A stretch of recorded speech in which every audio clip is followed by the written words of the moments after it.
जय गुरु जी, शुक्राना गुरु जी, अनंतम अनंतम शुक्राना गुरु जी महाराज, कोटि कोटि शुक्राना गुरु जी महाराज। जय गुरु जी। संगत जी हमारे गुरु जी हमारे ऊपर इतनी कृपा कर रहे हैं, इतनी कृपा की बारिश कर रहे हैं कि हम शब्दों में गुरु जी का शुक्राना नहीं कर सकते। उनकी कृपा के आगे हमारे शब्द, हमारा शुक्राना भी कम पड़ता है। तो संगत जी, मैं गुरु जी की कृपा का एक बड़ा ही प्यारा सत्संग आप सबके साथ शेयर करूँगी। सत्संग को शुरू करने से पहले मैं गुरु जी का मंत्र जाप करूँगी। ओम नमः शिवाय, शिव जी सदा सहाय। ओम नमः शिवाय, गुरु जी सदा सहाय। जय गुरु जी, शुक्राना गुरु जी। संगत जी, वैसे तो गुरु जी की कृपा रोज ही बरस रही है। आज 20 अप्रैल है और मैं गुरु जी के सामने बैठकर गुरु जी का शुक्राना सत्संग शेयर कर रही हूँ। 8-10 दिन पहले गुरु जी का एक मैसेज फ्लैश हो रहा था, जो बार बार रिपीट हो रहा था। पुत्र, मैं तेरे घर आ रहा हूँ, सत्संग की तैयारी कर ले। तेरे घर बहुत सी संगत ने आना है, तो सत्संग की तैयारी रखी। तो संगत जी, मेरे आपने जितने भी सत्संग सुने होंगे उनमें यही है कि मैं गुरु जी के किसी भी मैसेज को नॉर्मल नहीं लेती हूँ। गुरु जी का हुक्म मानकर उनको समझती हूँ कि गुरु जी अब सत्संग का इशारा कर रहे हैं। एक ही मैसेज बार बार आ रहा था, पुत्र तेरे घर सत्संग होना है, तेरे घर बहुत संगत ने आना है, तू तैयारी रखी। मैंने अपने हस्बैंड से कहा कि गुरु जी के बार बार मैसेज आ रही हैं सत्संग करवाने के लिए। और एक दिन मैसेज आता है, पुत्र मैंने तुझे 13 तारीख ब्लेस कर दी है, सब कुछ तेरा तेरा तेरा, तू सत्संग करवा। तो इसका इशारा था कि 13 तारीख बैसाखी के दिन मुझे सत्संग करवाना है। संगत जी, फिर एक दिन मैसेज आता है, पुत्र फुल्लां दा इंतजाम कर ले, मैं तेरे घर आ रहा हूँ, सत्संग की तैयारी कर ले। तो संगत जी, जब एक ही मैसेज इस टाइप के रिपीट हो रहे हों तो पूरी तरह से मैंने इनको बोल दिया कि सत्संग की तैयारी करो। संगत जी, आप सब भी ये जानते होंगे कि हमारे आसपास का समाज, हमारे आसपास ही कुछ लोग ऐसे होते हैं कि जो अलग अलग तरह से की सोच रखते हैं। मैंने अभी होली पे ही गुरु जी का सत्संग किया था, तो मेरे हस्बैंड बोले कि अब दोबारा सत्संग करेंगे तो लोग कहेंगे कि ये रोज़ ही सत्संग करवाने लग गए हैं, ऐसा भी क्या। तो लोगों की सोच होती है। मैंने भी सोचा कि बात तो सही है, पर मैंने कहा कि हमें लोगों से क्या लेना, गुरु जी कह रहे हैं सत्संग करवाने के लिए, तो आप सत्संग की तैयारी करो। तो संगत जी, एक तरह से मैं सत्संग की तैयारी में भी जुट गई थी और एक तरह से हाँ भी थी ना भी थी, क्योंकि इन्होंने पूरी तरह से मुझे क्लियर नहीं किया था कि हाँ, जैसे बोलते हैं कि हाँ सत्संग करवाना है तो तैयारी कर ले। तो संगत जी, गुरु जी के सत्संग से पहले बारी आती है सफाइयों की। मैं अपने काम में लग गई। मैं 2 दिन पहले ही घर की साफ़ सफाई करने लग गई। गुरु जी को तो वैसे ही साफ़ सफाई बहुत पसंद है। गुरु जी ने पूरे घर की दोबारा से सफाइयाँ करवाई और उनमें भी गुरु जी को अगर कोई नेगेटिव चीज़ लग रही थी तो वो भी गुरु जी ने निकलवा दी। गुरु जी की महिमा का, गुरु जी की मतलब जो गुरु जी कर सकते हैं, जो गुरु जी करवा सकते हैं, जो गुरु जी जानते हैं, वो हमारी सोच से परे है। तो गुरु जी ने बहुत कुछ साफ़ सफाई के दौरान भी घर से बहुत सी चीज़ें बाहर निकलवाई कि ये ठीक नहीं है पुत्र, इन सबको बाहर कर दे। तो संगत जी, 12 तारीख की रात तक भी मेरे अंकल जी ने अभी मेरे को बोला नहीं था कि सत्संग करवाना है। और मैंने पूरा सोच रखा था कि गुरु जी का मैसेज आया है तो सत्संग तो करना ही है, गुरु जी ने डेट भी दे रखी है। तो संगत जी, ऐसे ही मैं भी सोच रही थी कि गुरु जी सत्संग करना है, नवरात्रे चल रहे हैं, लंगर प्रसाद कैसा बनेगा, व्रत वाला बनेगा या बिना व्रत का बनेगा। क्योंकि संगत जी, एक मैसेज ये भी आया था कि पुत्र लंगर प्रसाद की भी तैयारी कर ली। तो संगत जी, मैंने गुरु जी के आगे बैठकर अरदास की, गुरु जी आप ही बताओ कि मैं कैसे करूं, व्रत का बनाऊं या बिना व्रत का मैं लंगर प्रसाद बनाऊं, कैसे करूं। मैं इसी सोच में थी कि एक संगत आंटी जी का मेरे पास मैसेज आता है। तो वो मैसेज में लिखते हैं कि दीदी मुझे एक सपना आया है कि आपके घर सत्संग हो रहा है और आपके घर बहुत बड़ा सत्संग हो रहा है। तो मैंने मैसेज में लिखा कि हाँ जी, आपका सपना सच है कि हम सत्संग करवाने की सोच रहे हैं। तो कहती दीदी बहुत बड़ा सत्संग था, काफ़ी संगत आई हुई थी, संगत को बैठने की भी जगह नहीं मिल रही थी। और इस तरह से उसने मुझे अपने सपने के बारे में बताया। तो मैंने उसे बोला कि जिस तरह के गुरुजी मुझे इशारे दे रहे हैं कि सत्संग में काफ़ी संगत आनी है, तो तैयारी रखी। तो मैं इस सोच में हूँ कि अंदर अगर मैं गद्दी लगाती हूँ तो संगत नहीं आती है, और हमने सुना है कि बाहर गली में गुरुजी की गद्दी नहीं लगाई जाती। तो उसने ये भी क्लियर कर दिया संगत जी कि नहीं दीदी, गद्दी तो अंदर ही लगी हुई थी और संगत ज़्यादा थी, पर संगत को बैठने की जगह नहीं मिल रही थी। तो संगत जी, एज अ फ्रेंड मैंने उससे कहा कि मेरे को थोड़ा आप आइडिया दो कि मैं लंगर प्रसाद का कैसे करूं। तो संगत जी, मैंने तो उसे मतलब वैसे पूछा था कि मतलब एक सलाह लेने के तौर पे। तो उसने वो ना समझ के कहती मैं बताती हूँ दीदी आपको लंगर प्रसाद में क्या क्या था।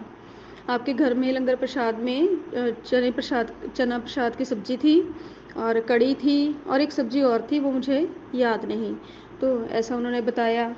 और खाने में भी अच्छा था, स्नैक्स थे, चाय प्रसाद था, कड़ा प्रसाद था। तो ये सब उन्होंने बताया, जो कि गुरुजी की कृपा थी। गुरुजी उनके द्वारा मेरे को मैसेज दे रहे थे कि ये लंगर प्रसाद में बनेगा। तो संगत जी, मैं गुरुजी का इशारा समझ गई। मैंने रात को इनसे एक बार और पूछा, इनका सत्संग तो करवाना ही है, आप बताओ कैसे करना है। तो इन्होंने बोला कि हाँ बोल दे। तो संगत जी, इनके हाँ बोलने से पहले के बारे में थोड़ा सा आपको बताती हूँ कि जब गुरुजी सफाइयाँ करवा रहे थे तो अलमारी के ऊपर काफ़ी सारी डस्ट थी। तो मैंने अपने अंकल जी को बोला कि इसके अलमारी के ऊपर आप कपड़ा थोड़ा साफ़ कर दो कपड़े से। तो संगत जी, उसके ऊपर एक पितरों का, जैसे सती माता का सती माता का सूट रखा हुआ था। तो संगत जी, इन्होंने वो ऊपर से उतार दिया, उसके ऊपर बहुत ज़्यादा मिट्टी थी। तो मिट्टी उतारने में मैंने उसको लिफाफे को बाहर निकाल दिया और सूट को मैंने रख लिया। तो लिफाफे को मैं बाहर फेंकने चली गई। तो फिर मेरे को मुझे याद आया कि ओहो, इसमें तो पैसे भी रखे होंगे। तो मैं वापस गई, मैंने लिफाफा उठाया तो उसमें 100 का नोट था। तो संगत जी, मैंने सोचा कि नहीं, इसको तो अब मैं नहीं रख सकती क्योंकि मैंने बाहर फेंक दिया था। तो इसे मैं ब्राह्मणी आंटी के घर पहुंचा देती हूँ और इसमें दोबारा से पैसे रख देती हूँ। तो संगत जी, मैंने उसमें दोबारा से पैसे रख दिए और इनको बोला कि आप जाकर इन्हें, जो पंडित हैं उनके घर दे आओ। तो ये पंडित के घर देने गए। वो 100 का नोट तो आते आते वहीं की एक शॉप पे बैठ गए। तो जिनकी शॉप पे बैठे थे उनकी बेटी बहुत बीमार थी। गुरु जी की कृपा से वो बिल्कुल ठीक हो गई थी। तो वो इनसे शेयर करने लगे कि मेरी बेटी गुरु जी की कृपा से ठीक हो गई है। तो इन्होंने उनको बोल दिया कि हाँ, हमारे घर कल सत्संग है और आप सत्संग में आना। यही बात इन्होंने मेरे को आके बताई। कहते उनको तो मैंने सत्संग के लिए बोल दिया। मैंने कहा आपने उनको बोल दिया, आपने मुझे तो क्लियर किया ही नहीं कि सत्संग का मैं कैसे करूँ। कहते नहीं, सत्संग करवा लेते हैं, सारी तैयारी हो जाएगी, कोई बात नहीं। तो संगत जी, मैंने बहुत लेट रात को सारी संगत को मैसेज किया कि कल मेरे घर सत्संग है। 12 सवा 12 का मैंने गुरु जी के सत्संग का टाइम रखा। तो संगत जी, पहले मैंने कुक से बात करी तो मेरी हो नहीं पाई उनसे। हलवाई से बात करी तो हलवाई का भी नहीं बन पा रहा था। तो संगत जी, गुरु जी ने मेरे को थॉट डाला कि लंगर प्रसाद 9 देवियाँ मिलकर बनाएंगी। तो ऐसा कुछ थॉट, ऐसे कुछ टेलीपैथी गुरु जी ने मेरे मन में डाली और मैंने गुरु जी का नाम लेके सोचा कि नहीं, लंगर प्रसाद हम खुद ही बना लेंगे। तो संगत जी, गुरु जी की संगत तो है ही इतनी प्यारी। मैंने अपने आसपास की संगत को बोला तो 2-3 आंटियाँ सुबह ही आ गई और उन्होंने सारे लंगर प्रसाद की तैयारी करवाई। सबसे ज़्यादा लंगर प्रसाद की तैयारी मेरी सास ने की। उन्होंने बड़े दिल कर्म से, बड़े प्यार से गुरु जी का लंगर प्रसाद तैयार किया। चने प्रसाद की सब्जी बनाई, कड़ी भी उन्होंने ही बनाई, कड़ा प्रसाद बनाया उन्होंने, और व्रत के लिए हमने आलू की सब्जी बनाई और व्रत के ही आटे के पकोड़े बनाए। तो संगत जी, सारी तैयारी हो गई। बर्फ़ी प्रसाद मंगवाया, फ्रूट्स मंगवाए और गुरु जी का सत्संग शुरू हुआ। तो संगत जी, बड़ा ही प्यारा, बड़ा ही सुंदर गुरु जी का सत्संग हुआ। गुरु जी ने बोला था पीले रंग के कपड़े पहनना, मेरा पीले रंग का चोला लेके आना। तो संगत जी गुरुजी ने पीले रंग का चोला पहना, हमने भी येलो कलर के कपड़े पहने और बड़ा ही प्यारा गुरुजी का सत्संग हुआ। जिस जिस संगत को गुरुजी ने ब्लेस करना था वो संगत आई। मैं ये नहीं कहती कि बहुत ज़्यादा थी, ना ज़्यादा थी ना कम थी, पर गुरुजी की संगत जितनी भी आई बहुत ही अच्छा सत्संग हुआ। तो संगत जी लंगर प्रसाद दिया गया, चाय प्रसाद, और व्रत वालों की अलग से लंगर प्रसाद खाया उन सब ने, और दूसरी संगत ने अपना लंगर प्रसाद किया। सारा सत्संग ख़त्म होने के बाद गुरुजी की कृपा से बहुत ही अच्छा और बड़ा ही धूमधाम से हमने पहली बार वैसाखी का त्यौहार मनाया।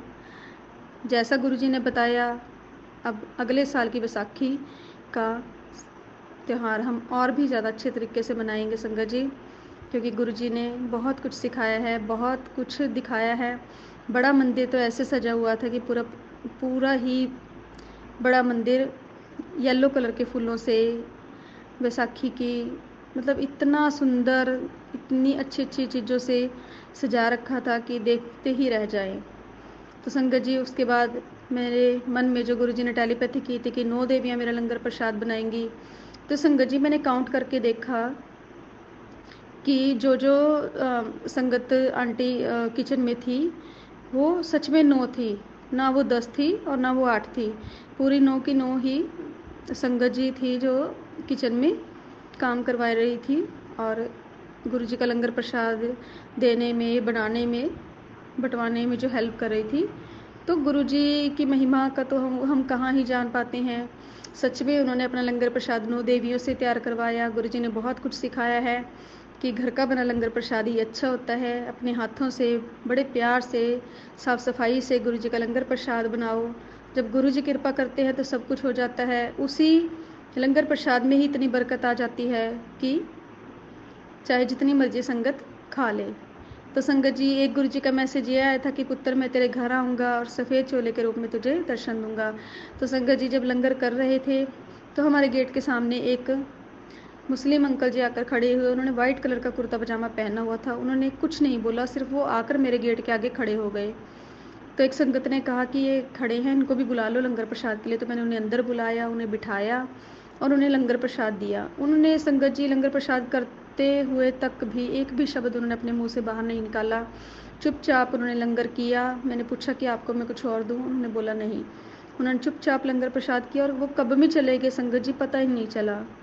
तो शायद कि सच में ही संगत जी वो गुरुजी महाराज ही थे जो वाइट कलर के कुर्ते पजामे में लंगर प्रसाद खाने आए थे और अपने दर्शन देने आए थे, पर हम नादान कहाँ पहचान पाते हैं।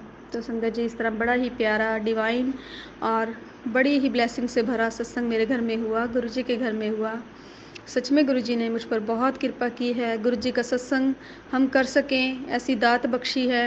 हम कहाँ इस काबिल थे कि हम गुरुजी के सत्संग कर सकें, गुरुजी का लंगर प्रसाद बना सकें और गुरुजी महाराज की महिमा का गुणगान कर सके। ये सब गुरु महाराज की कृपा है। जय गुरुजी, शुक्राना गुरुजी। संगत जी गुरुजी का सत्संग करते हुए मुझसे कोई गलती हो जाए, मुझसे कोई भूल चूक हो जाए तो मुझे माफ़ करना संगत जी, मुझे माफ़ करना गुरुजी।